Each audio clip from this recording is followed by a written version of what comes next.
के 12 बजे का वक्त था। चांद बादलों के पीछे छुपा बैठा था और हवा में हल्की सी मिठास घुली हुई थी, जैसे किसी ने आसमान पर चीनी के जर्रे छिड़क दिए हों। रेहान अपने बिस्तर पर करवटें बदल रहा था।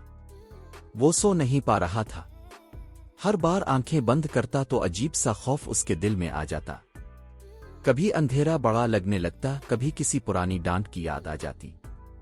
उम्मी ने कहा था, रेहान सोना जरूरी है बेटा, तभी अच्छे ख्वाब आएंगे। मगर रेहान सोच रहा था, अच्छे ख्वाब बनते कहाँ हैं। अचानक खिड़की के बाहर एक हल्की सी सीटी सुनाई दी। चाओ चाओ। रेहान ने चौंक कर पर्दा हटाया तो सामने का मंजर देखकर उसकी सांस रुक गई। पूरे सहन में बुलबुलों से बनी एक चमकती हुई रेलगाड़ी खड़ी थी। गाड़ी के पहिए रंग बरंगे गुम्बिल्स के थे। इसकी खिड़कियां जिलू की तरह नर्म और धुआं खुशबूदार स्ट्रॉबेरी बुलबुलों का। दरवाजा खुद बखुद खिल गया। एक चमकदार कंडक्टर बुलबुलों के सूट में नमूदार हुआ बोल उठा, बुलबुल एक्सप्रेस में खुश आमदीद। ये ट्रेन सिर्फ उन बच्चों के लिए है जो नींद से भागते हैं। रेहान की आंखें हैरत से खिल गईं, क्या मैं भी जा सकता हूं? बिल्कुल, लेकिन याद रखना, ये सफर तुम्हारे दिल के ख्वाबों के अंदर ले जाएगा। वहां जो तुम देखोगे वो तुम्हारे अपने जज्बात का अक्स होगा। रेहान ने हिचकिचाते हुए कदम बढ़ाया। जैसे ही वो अंदर गया, दरवाजा बुलबुलों में बदल कर गायब हो गया। ट्रेन के अंदर सब कुछ चमक रहा था। कैंडी की कुर्सियां, मार्शमेलो की दीवारें और छत पर सितारों की तरह जगमगाते शुक्र के बुलबुले।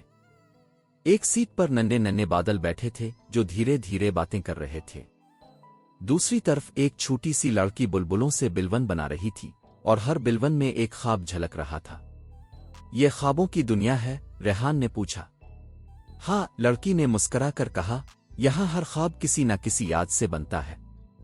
कुछ मीठे होते हैं, कुछ थोड़े खट्टे। और ट्रेन ने पहला स्टेशन पार किया, यादों का स्टेशन। वहां बुलबुले हुआ में तीर रहे थे, जिनमें रेहान ने खुद को छोटा सा देखा जब वो स्कूल में फिसल कर गिर गया था और सब हंसे थे। इसका दिल थोड़ा कांप गया।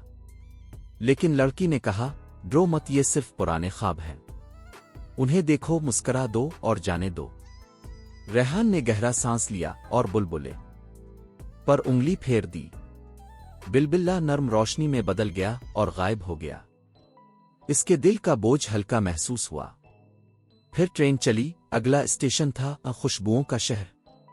यहां ख्वाबों के फूल उगते थे, वनीला, चॉकलेट, अमरूद और चंपा की खुशबुओं से भरी वादियां।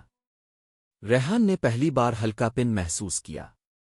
वो हंसने लगा, कूदने लगा और बुलबुलों के साथ उड़ने लगा। ट्रेन का आखिरी स्टेशन आया, खौफों का मैदान। यहां आसमान काला था और बुलबुले फटने लगे थे। एक बड़ा काला बिलबिल्ला रेहान के सामने आया। इसमें वही साया था जिससे वो हर रात डरता था। रेहान के हाथ कांपे, लेकिन इसने हिम्मत जमा की। तुम मुझसे बड़े नहीं हो। मैं ख्वाब देख सकता हूं और उन्हें बदल सकता हूं। ये कहकर इसने अपना हाथ बुलबुले पर रखा और बिलबिल्ला फटकर रोशनी में बदल गया। अंधेरा खत्म हो गया। ट्रेन ने आखिरी सीटी बजाई। रेहान वापस अपने बिस्तर में था। सुबह की रोशनी खिड़की से अंदर आ रही थी।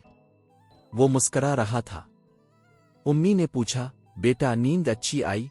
रेहान ने कहा, हाँ उम्मी, आज मैंने ख्वाबों में अपना खौफ हरा दिया। ओ प्यारे बच्चों, अगर आपको रेहान और बुलबुलों वाली रेलगाड़ी का ये जादुई सफर पसंद आया हो तो हमारे चैनल को लाइक, सब्सक्राइब और शेयर जरूर करें, ताकि हम अगली रात फिर किसी नई ख्वाबों की दुनिया में इकट्ठे चलें।